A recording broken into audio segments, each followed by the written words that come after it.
Hi friends, welcome again. अभी जो resource and development का जो चैप्टर नंबर 1 है ज्योग्राफी का क्लास 10th का, उसका फाइनल जो पार्ट है टाइप्स ऑफ सॉइल, उसको डिस्कस कर रहे हैं। ये पार्ट 4 होगा। इसके बाद चैप्टर के एक्सरसाइज की तरफ हम जाएंगे। टाइप्स ऑफ सॉइल में इंडियन का यदि इंडिया का मैप यदि आप देखोगे तो इंडिया में डिफरेंट टाइप की सॉइल्स हैं, वो एग्जिस्ट करती हैं। सबसे ऊपर जो हिमालयन जो सारा पार्ट है वो जो ग्रीन कलर से है वो आपकी फॉरेस्ट एंड माउंटेनियस सॉइल्स बोली जाती है उनको। ठीक है, तो माउंटेन नाम जुड़ा हुआ है, तो जहाँ जहाँ माउंटेन, तो हिमालय माउंटेन जहाँ जहाँ फैला हुआ है वहाँ पे इंडिया की माउंटेन सॉइल्स हैं। दूसरा, राजस्थान और गुजरात के पार्ट में यदि वेस्टर्न पार्ट में आप देखोगे तो वो सारा आपका एरिड सॉइल्स हैं, यानी कि जो डेजर्ट्स के अंदर जो सॉइल है एरिड सॉइल, याद करने के लिए ईजी रहेगा इस तरह। दूसरा, जो नॉर्थ इंडिया का जो वाइट वाला जो पार्ट देख रहे हो उसको एलुवियल सॉइल जो लिखा हुआ है यहाँ पे आपने जो हिमालय से 3 रिवर्स जो 9th क्लास में आप पढ़ के आ रहे हो, इंडस, ब्रह्मपुत्र एंड गंगेटिक, ये तीनों रिवर्स हैं जो अपने प्लेन्स को फॉर्म कर रही हैं। तो यहाँ पर जो इन प्लेन्स के बीच में जो सॉइल मिलती है उसको एलुवियल सॉइल बोलते हैं। नीचे की साइड में यदि आप जो महाराष्ट्र वाले पार्ट को आप देखोगे तो महाराष्ट्र वाले पार्ट में वहाँ पे आपको जो दक्कन प्लेट्यू है उसका जो पार्ट है वहाँ पे आपको ब्लैक सॉइल मिलेगी। महाराष्ट्र में कुछ पार्ट, गुजरात में और एमपी के अंदर जहाँ पर पूरी तरह से ब्लैक सॉइल है। उसके बाद जो आप कर्नाटका के पार्ट के साथ साथ थोड़ा देखोगे तो यहाँ पे आपको लेटेराइट सॉइल मिलेगी। और नीचे तमिलनाडु और जो मिडल आंध्रा और जो तेलंगाना और रायलसीमा का पार्ट देखोगे तो यहाँ पे आपको रेड एंड येलो सॉइल्स देखने को मिलेंगी। तो अब हम डिस्कस करें जो डिफरेंट टाइप की जो सॉइल्स हैं, इन सॉइल्स की फीचर्स क्या हैं, किस प्रकार से इनका निर्माण हुआ है, इनकी क्या क्या विशेषताएं हैं। तो सबसे पहले आपके एलुवियल सॉइल्स। एलुवियल सॉइल्स है वो इंडिया के लिए सबसे मोस्ट वाइडली स्प्रेड सॉइल और सबसे इंपॉर्टेंट सॉइल है। ये सबसे ज़्यादा इंडिया में मिलती है। इसका बेसिक सा रीज़न एक ही है कि नॉर्मली जो जितने भी जो प्लेन्स हैं आपके यहाँ पर, जो भी रिवर प्लेन्स हैं, उन रिवर प्लेन से ये सॉइल का फॉर्मेशन होता है। तो इंडिया में नॉर्मली जो थ्री रिवर प्लेन्स हैं, इंडस रिवर प्लेन, गंगेटिक्स प्लेन्स और आपका जो ब्रह्मपुत्र प्लेन्स है, उनसे जो मिट्टी बनी है ये एलुवियल सॉइल है, जो कि इंडिया में सबसे ज़्यादा वाइडली स्प्रेड और सबसे इंपॉर्टेंट है क्योंकि ये बहुत ही फर्टाइल होती है। In fact the entire northern plains are made up of this alluvial soil. जो पूरा नॉर्थ इंडिया का जो प्लेन का पार्ट है वो पूरा इसी मिट्टी से बना हुआ है। These have been deposited by the 3 important Himalayan river systems, the Indus, Ganga and the Brahmaputra. Himalaya से जो 3 रिवर सिस्टम बनते हैं, इंडस रिवर का, गंगा रिवर का और ब्रह्मपुत्र का, उन सब से इसका निर्माण हुआ है क्योंकि वो यहाँ पे अपनी मिट्टी को डिपोजिट करते हैं। Such soils are more common in piedmont plains such as the Duars, चोल्स और तराई। जो धौल, चोल और तराई आपने हिमालय वाले चैप्टर में पढ़ा होगा, वहाँ पे जो अलग अलग पार्ट्स का जो नाम दिया गया है वहाँ पर इस प्रकार की मिट्टी आपको मिलती है। अब जो है कि जो रिवर है वो किस प्रकार से इस मिट्टी को डिपॉजिट करती है, तो ये पिक्चर में आप देख रहे हो कि रिवर का वाटर है वो जब आता है तो धीरे धीरे जब वो वाटर का जो फोर्स है वो कम होता चला जाता है तो वाटर आगे की तरफ बढ़ जाता है और वो डिफरेंट पार्ट पे इस प्रकार से ये सॉइल की एक लेयर को छोड़ता हुआ चला जाता है। ठीक है, तो इस प्रकार से जो तीनों रिवर्स हैं, ये तीनों रिवर्स हैं जो नॉर्दर्न प्लेन्स हैं, इनमें हर साल इस मिट्टी को इसी प्रकार से रिन्यू करती चली जाती है। ये इस प्रकार से एक लेयर को जो अपने माउंटेन से जब आती है तो माउंटेन से बहुत सारी इस प्रकार की डिपोजिशन को अपने साथ लेके आती हैं और प्लेन्स के अंदर जैसे इनका जो वाटर का फोर्स है वो कम होता है तो इस प्रकार से अपने जो ग्रेनुएट्स हैं उनको यहाँ पे डिपॉजिट करती चली जाती हैं, जिससे कि एलुवियल सॉइल का निर्माण हो रहा है। अगली पिक्चर में आप देख सकते हो कि इस प्रकार से जो जब बाढ़ आई, बाढ़ आने के बाद पानी जब आगे चला गया तो जब फ्लड के बाद जो इस प्रकार से जो एक सॉइल के जो डिफरेंट पार्ट्स आपको देखने को मिलते हैं, एकदम से फ्रेश आपकी एलुवियल सॉइल है। Apart from the size of the grains और component, soils are also described as the basis of their age. तो एज के अकॉर्डिंग ये जो एलुवियल सॉइल हैं 2 प्रकार की होती हैं। जो ओल्ड एलुवियल सॉइल होती है उसको बांगर बोलते हैं और न्यू एलुवियल सॉइल होती है उसको खादर बोलते हैं। तो ये आपके सामने जो नीचे वाली पिक्चर है न्यू एलुवियल सॉइल है जिसको खादर बोला जाता है। बांगर जो एलुवियल सॉइल होती है वो पुरानी होती है जिसमें के अंदर कंकर की मात्रा ज़्यादा होती है। The bangar soil has higher concentration of kankar nodules, यानी कि इसमें जो पत्थर के बारीक बारीक टुकड़े होते हैं उनका कंसनट्रेशन ज़्यादा होता है। जो खादर सॉइल होती है, it has made fine particles and is more fertile than the bangar. जो खादर सॉइल होती है, जो नई होती है, वो बांगर के कंपेरिजन में ज़्यादा फर्टाइल होती है। और बाकी देखें तो बांगर या खादर दोनों ही रूप से एलुवियल सॉइल ज़्यादा ही फर्टाइल होती है। दोनों का डिफरेंस यदि आपको देखना हो तो खादर है वो न्यू सॉइल होती है, बांगर है वो पुरानी एलुवियल सॉइल होती है। खादर सॉइल वो होती है जो कि हर साल नहीं होती रहती हैं क्योंकि जो रिवर का जो फ्लड हर साल आती है रिवर से, तो उस फ्लड के बाद इस प्रकार से जो ग्रेनुएंट्स रह जाते हैं सॉइल के, ये इस प्रकार से हर बार सॉइल को नया कर देते हैं। तो ये सॉइल आपकी खादर सॉइल है। बांगर सॉइल और पुरानी सॉइल होती है जिसमें जो कंकर होते हैं वो ज़्यादा होते हैं, दूसरा, इस सॉइल में फाइन जो खादर है उसके अंदर फाइन टेक्सचर होता है, इसमें कंकर ज़्यादा होते हैं। खादर सॉइल है वो ज़्यादा फर्टाइल होती है, बांगर सॉइल है वो उससे कंपैरिजन में कम फर्टिलिटी होती है। जैसे ये देखिए आपकी पुराने वाले कंकरों वाली जो एक रिवर, जैसे रिवर बह रही है आसपास के, इस प्रकार से सॉइल के अंदर कंकर जमा हो जाते हैं। यहाँ तो आपको ये नोडुल ज़्यादा दिखाई दे रहे हैं, लेकिन जैसे जैसे आप नीचे माउंटेन से नीचे की तरफ जाओगे तो यही छोटे छोटे महीन पार्टिकल्स के रूप में सॉइल के ऊपर डिपॉजिट होने लगते हैं, जिससे कि उसमें कंकर मिल जाते हैं। ब्लैक सॉइल जैसा कि नाम से पता है कि इसका कलर है, इसका जो रंग है वो ब्लैक होता है। इसको रेगुर सॉइल ही बोला जाता है। ब्लैक सॉइल है वो कॉटन के लिए आइडियल होती है, कॉटन की फसल के लिए, इसलिए ब्लैक सॉइल को कॉटन सॉइल भी बोलते हैं। ये ब्लैक सॉइल, जब ब्लैक सॉइल है जब इसमें वाटर डाला जाता है तो इस प्रकार से एकदम चिपचिपी हो जाती है, और जब इसमें पानी की कमी होती है तो ब्लैक सॉइल है वो धूप के अंदर इस प्रकार से टूट जाती है। ठीक है। It is believed that climatic condition along with the parent rock material are the important factors for the formation of black soil. जो ब्लैक सॉइल है उसका जो निर्माण हुआ है वो यहाँ पे जब डेक्कन प्लेट्यू जब बना था वॉल्केनिक एक्टिविटी से, तो उसी टाइम उसी एक्टिविटी के साथ यहाँ पे ब्लैक सॉइल का फॉर्मेशन हुआ है। इसका कलर इसीलिए ब्लैक है। ये जो इस प्रकार से जो इसके अंदर जो गर्मियों के दौरान जो होल बन जाते हैं, तो ये होल हैं वो इस मिट्टी के काम आते हैं। जैसे रेनफॉल होगा तो इन होल से वाटर वो अंदर पेनिट्रेट होना शुरू हो जाता है, जिससे कि इस मिट्टी में नमी है वो बहुत लंबे समय तक बनी रहती है, जो कि कपास की फसल के लिए बहुत उपयोगी काम में आती है। This type of soil is typical of Deccan trap या basalt region spread over the north west Deccan plateau. जो ब्लैक सॉइल है वो इंडिया के नॉर्मली जो डेक्कन ट्रेप है, जो डेक्कन प्लेट्यू है उसके ऊपर फैली हुई है। मेडअप ऑफ लावा फ्लो, जो कि डेक्कन के टाइम जो यहाँ पे वॉल्केनिक इरप्शन हुआ था तो उसी के लावा के फ्लो से बनी है। This cover the plateaus of Maharashtra and Satpur, Maharashtra and Saurashtra. Maharashtra और सौराष्ट्र का जो रीजन है वहाँ पे प्लेट्यू फैला हुआ, वहीं पे सॉइल है। जो सौराष्ट्र रीजन है वो आपका गुजरात और एमपी के पार्ट में पड़ता है। The black soils are made up of extremely fine clay material, they are well known for their capacity of hold moisture. जब इस प्रकार से ये क्रैक्स इसके अंदर हो जाते हैं गर्मियों में, जब इसके ऊपर जब बारिश होगी या पानी डाला जाएगा तो ये अपने वाटर को अंदर पेनिट्रेट होने लगती हैं, तो इस प्रकार से अपने मॉइस्चर को होल्ड करने की कैपेसिटी के कारण इनको जाना जाता है। रेड एंड येलो सॉइल, जैसा कि अगली सॉइल का नाम ही बता रहा है कि ये सॉइल इसका कलर रेड और येलोइश होता है। रेड कलर इसलिए होता है कि इस सॉइल के अंदर जो क्रिस्टलाइन होता है उसके अंदर ये सॉइल है वो इग्नीशियस रॉक से बनी होती है नॉर्मली। तो इग्नीशियस रॉक में जब लो रेनफॉल में जब ईस्टर्न और southern part of Deccan plateau में बनती हैं ये सॉइल रेडिश कलर, इसके अंदर जो आयरन होता है वो क्रिस्टलाइन रूप में डिफ्यूजन रहता है, जो लोहा है वो क्रिस्टल्स के रूप में डिफ्यूज रहता है, जिसके कारण जिसका कलर रेड हो जाता है। साथ ही इनमें जब मेटामॉर्फिक रॉक्स के कारण जब ये हाइड्रेट हो जाता है, जब पानी इसमें हाइड्रेशन होने लगता है तो इनका कलर येलोइश हो जाता है। तो इस प्रकार से इसमें मिक्सचर सा डेवलप हो जाता है जो कि रेड एंड येलो सॉइल बना देता है। ये आप देखो नीचे वाली जो सॉइल है वो रेड सॉइल है, अपर वाली सॉइल है वो येलो सॉइल है। लेटेराइट सॉइल, लेटर का मतलब होता है ब्रिक, तो जो जिस सॉइल से जो ब्रिक जैसी जो सॉइल होती है उसको हम लेटेराइट बोलते हैं। Laterite has been derived from the Latin word later which mean bricks. Bricks जो कि हम मकानों को बनाने के लिए काम में लेते हैं। The laterite soil develops in the area with high temperature and heavy rainfall. Laterite soil वहाँ डेवलप होती है जहाँ पर टेम्परेचर बहुत ज़्यादा हाई होती है, साथ ही वहाँ पर रेनफॉल भी बहुत हैवी होता है। This is the result of the intense leaching due to the heavy rain. जब हैवी रेन होती है तो जो वाटर का पेनिट्रेशन वो बहुत ज़्यादा होने लगता है, जिसके कारण लिंचिंग हो जाती है वहाँ पे। और humus content of the soil is low because most of the micro organism particularly the decompositions like bacteria get destroyed due to the high temperature. लेकिन इससे सॉइल के अंदर फर्टिलिटी कम होती है, क्योंकि यहाँ का जो अपर पार्ट है इसके अंदर जो माइक्रो बैक्टीरिया होते हैं किसी भी सॉइल की फर्टिलिटी बढ़ाने वाले, वो इस सॉइल में कम होते हैं, क्योंकि यहाँ पर टेम्परेचर बहुत ज़्यादा इंटेंस होता है, बहुत ही हाई टेम्परेचर होता है, जिसके कारण इस प्रकार के माइक्रो बैक्टीरिया यहाँ पे या माइक्रो ऑर्गेनिज्म होते हैं वो धीरे धीरे डिकम्पोज हो जाते हैं, समाप्त हो जाते हैं। Red laterite soil Tamil Nadu, Andhra Pradesh और केरला में पाई जाती है। और यहाँ पे जो सबसे अच्छी फसल होती है वो कैश्यू नट, जो काजू की फसल होती है, उसके लिए सबसे सुटेबल सॉइल है जो कि यहाँ पे उगाई जाती है। ये आपकी लेटेराइट सॉइल, जिसको ब्रिक सॉइल से बोलते हैं कि इस सॉइल से यहाँ पे ज़्यादातर जो वर्ल्ड लेवल पे ब्रिक्स यानी जो ईंटें होती है उनका भी निर्माण किया जाता है, बहुत ही मजबूत मानी जाती हैं इस सॉइल से बनी हुई ब्रिक्स। एरिड सॉइल जो नॉर्मली जो डेजर्टिक पार्ट होता है जहाँ पर रेगिस्तान होता है वहाँ पर इस प्रकार की फसलें पाई जाती हैं। ये एरिड सॉइल का कलर है वो रेड से ब्राउन होता है। दे आर जनरली सैंडी, जो सैंडी होती हैं मतलब बालू टाइप की, texture and saline in nature. In some area the salt content is very high and common salt is obtained by the operating the water.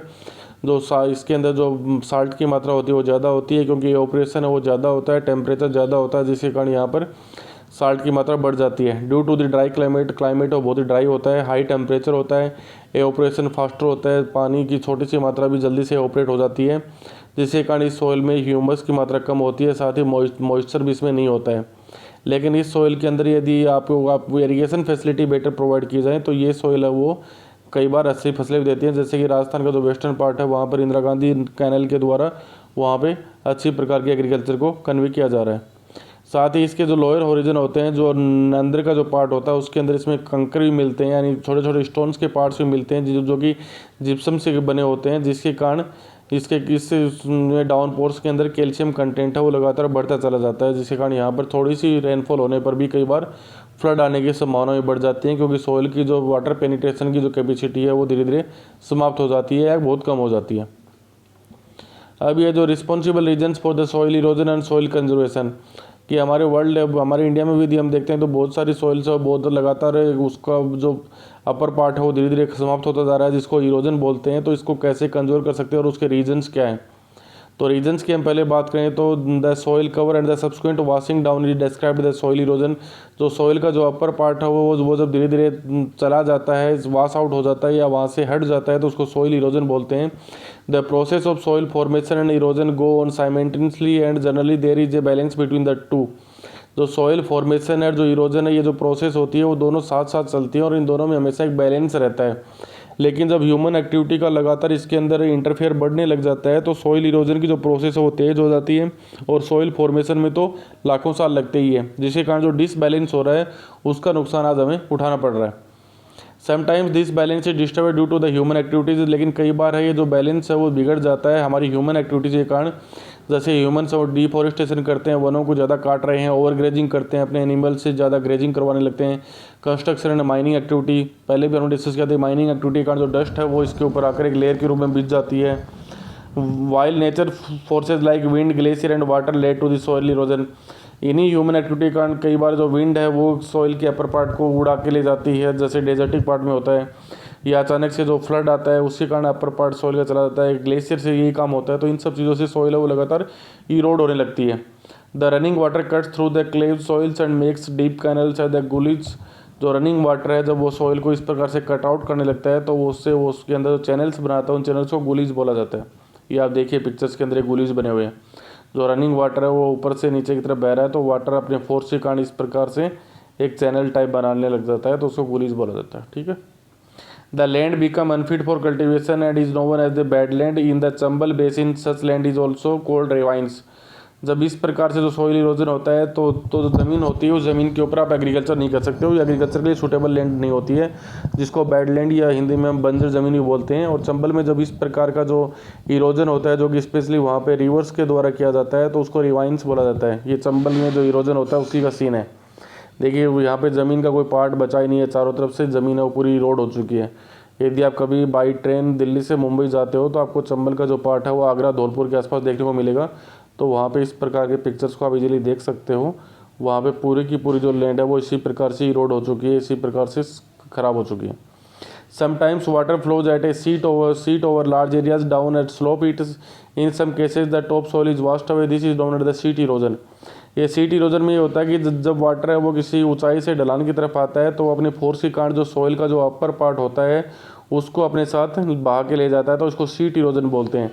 ये आप देख सकते हो पिक्चर में कि आसपास का इलाका वो ग्रीनरी दिखाई दे रहा है, लेकिन बीच में जो आपको रेडी स्पॉट दिख रहा है वो वाटर के द्वारा जो अपर पार्ट है वो उसको बहा के ले गया है, तो इसको सीट इरोजन बोलते हैं। ये जो अगला विंड्स के द्वारा जो इरोजन होता है, winds blows loose soil off a flat और sloping land down known as the wind erosion.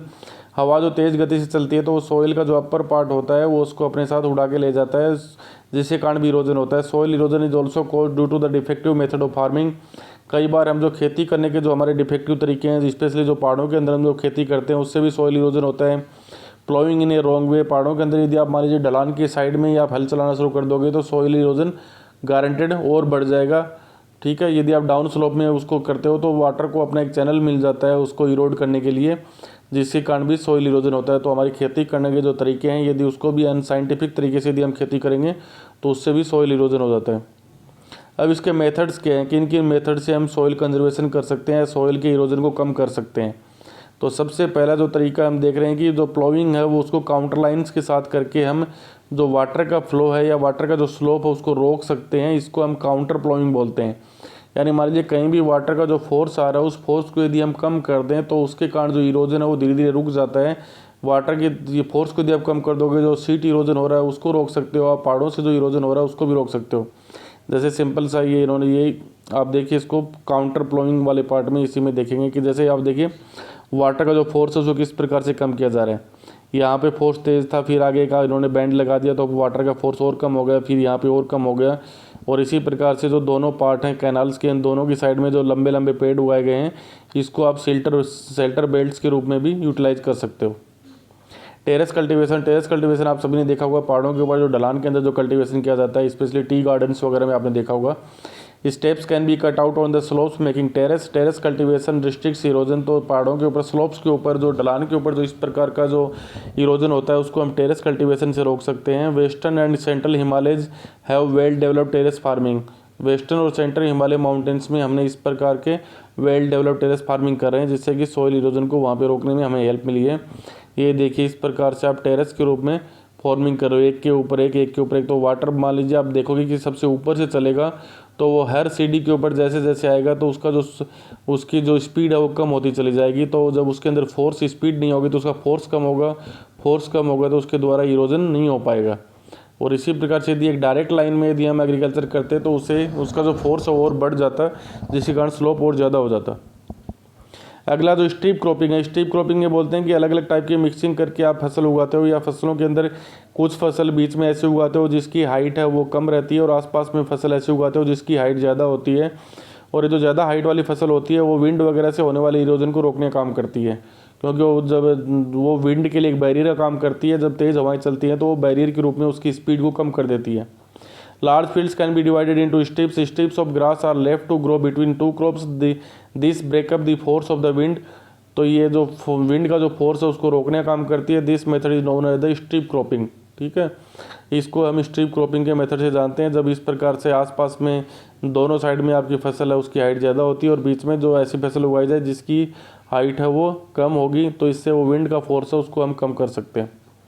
अगला planting line of trees to create shelter also works in similar ways. Rows of such trees are called the shelter belt. इसी प्रकार से आप देखिए पहली picture में आप देखोगे तो यहाँ पे खेत के पास वाले पार्ट में लंबे लंबे उन्होंने चारों तरफ प्लांट उगा रखे हैं। ये इन प्लांट्स के बीच से जब विंड आएगी तो उस विंड का फोर्स है वो कम होता चला जाएगा। तो यदि इस प्रकार से शेल्टर बेल्ट लगाए जाएँ तो ये शेल्टर बेल्ट्स भी क्या करते हैं, विंड के द्वारा जो स्पेशली इरोजन होता है, स्पेशली जो डेजर्टिक पार्ट में उसको रोकने काम करते हैं। या फिर जो इस प्रकार के विंड से जो वहाँ पे सैंड डून्स बनते हैं, जो मिट्टी के टीले बनते हैं जो एक जगह से दूसरी जगह शिफ्ट होते रहते हैं, या जो डेजर्ट का जो विस्तार हो रहा है उसको रोकने के काम आते हैं। These shelter belts have contributed significantly to the stabilization of sand dunes. जो सैंड डून्स हैं उनको वहीं पे स्टेबलाइज किया जा सकता है इन शेल्टर बेल्ट्स के द्वारा, क्योंकि हवा की गति कम हो जाएगी तो वो सैंड डून्स हैं एक जगह से दूसरी जगह शिफ्ट नहीं होंगे। साथ ही इसमें डेजर्ट है, उस डेजर्ट को इंक्रीज होने से भी रोका जा सकता है इन प्रकार की स्ट्रिप्स के द्वारा। ये सेकंड पिक्चर में भी आप देखोगे तो इसी प्रकार के शेल्टर बेल्ट्स को यूज़ किया गया है। ये एक मैप है जो आपकी इस बुक चैप्टर नंबर 1 में जो मैप आएगा, उस मैप में चैप्टर 20 आपके एग्जाम में 2 टाइप के मैप आते हैं। एक मैप होता है जिसके अंदर आपको लेबल और कि कोई एक जगह दी जाती है, जैसे मान लीजिए उसमें जगह दी गई है, मतलब मान लीजिए महाराष्ट्र दिया गया है तो मैप के अंदर आपको महाराष्ट्र को आइडेंटिफाई करना होता है और फिर उसमें लोकेट करना होता है। और दूसरा एक मैप रहता है जिसके अंदर मैप में पहले से ही कुछ लेबल किया होता है, कुछ लोकेट किया होता है, आपको उसको आइडेंटिफाई करना होता है। तो चैप्टर नंबर 1 से जो मैप आता है उसमें जो भी आइटम है उसको आइडेंटिफाई करना होता है। ये एक सिंपल सा मैप है। तो इसमें देखिए क्रॉस वगैरह लगे होंगे, उन क्रॉस को लेबल किया होगा और फिर आपको उसको आइडेंटिफाई करना है कि कौन सी टाइप ऑफ सॉइल है। और इसके बाद आपको एक्सरसाइज करनी है नोटबुक में। तो मैप को मैं एक बार दोबारा से आपको समझाता हूँ। जो ग्रीन वाला जो भी पार्ट है, जो हमारा माउंटेन वाला पार्ट है हिमालय से, तो ये आपकी mountain forest and mountain soil बोलते हैं। नीचे वाला जो नॉर्थ वाला जो प्लेन वाला पार्ट है ये सारा का सारा आपका एलुवियल सॉइल है। इधर राजस्थान में जो येलोइश पार्ट बना हुआ है ये सारा आपका एरिड सॉइल है। उसके नीचे जो कर्नाटक और केरला को लेकर जो स्ट्रिप एक खींची हुई है ये आपका लेटेराइट सॉइल है। और बीच वाली ये जो आपकी रेड एंड येलो सॉइल है। तो इजीली आप इसको आराम से आइडेंटिफाई कर सकते हो। और बीच वाला जो गुजरात और जो एमपी और जो महाराष्ट्र का पार्ट है ये जो ब्राउन कलर में ये आपका ब्लैक सॉइल है। ठीक है, ये अब ये चैप्टर ख़त्म हुआ। चैप्टर नंबर 1 हम यहीं कंक्लूड करते हैं।